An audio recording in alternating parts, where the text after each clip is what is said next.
Hi people, you're standing with me underneath a 2016 Ford Everest and I'm about to change the rear diff oil. I've already given the diff a bit of a clean off as there was a fair bit of mud on there. We want to make sure it's clean before we start.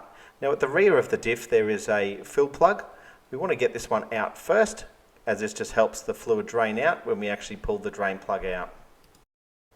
Now both the drain and the fill plug on this one used a square 1/4 inch drive, which is a fairly common fitting.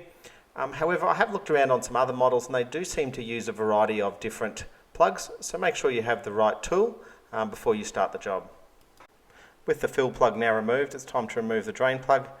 This just undoes, and make sure you've got a catch pan ready to get the oil as it all comes on out.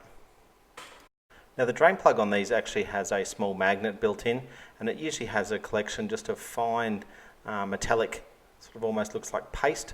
As long as there's not a significant amount or large chunks in there, I don't think it's anything to worry about. What you're seeing here is fairly normal. This car's done about 130,000 Ks, and I would consider that to be reasonable.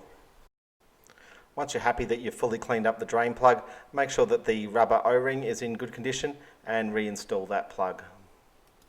Now, I didn't have the torque specs on this one, so just a little bit of common sense. Make sure it's done up firm and not over tight, and then just give the area a little bit of a wipe down.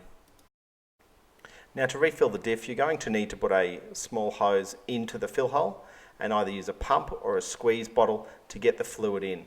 We want to fill it up to a point where it's just beginning to drain out of that fill hole, because that's showing us that it's completely full.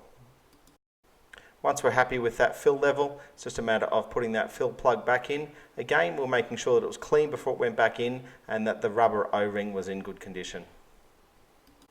Once that's done, I suggest giving it a good clean off, make sure that there's no oil left on the diff, take the car for a drive and check for any leaks. Hey now, thanks for watching. If you have any comments or questions, make sure you put them below. Make sure you hit the subscribe button and be sure to check out some of my other videos.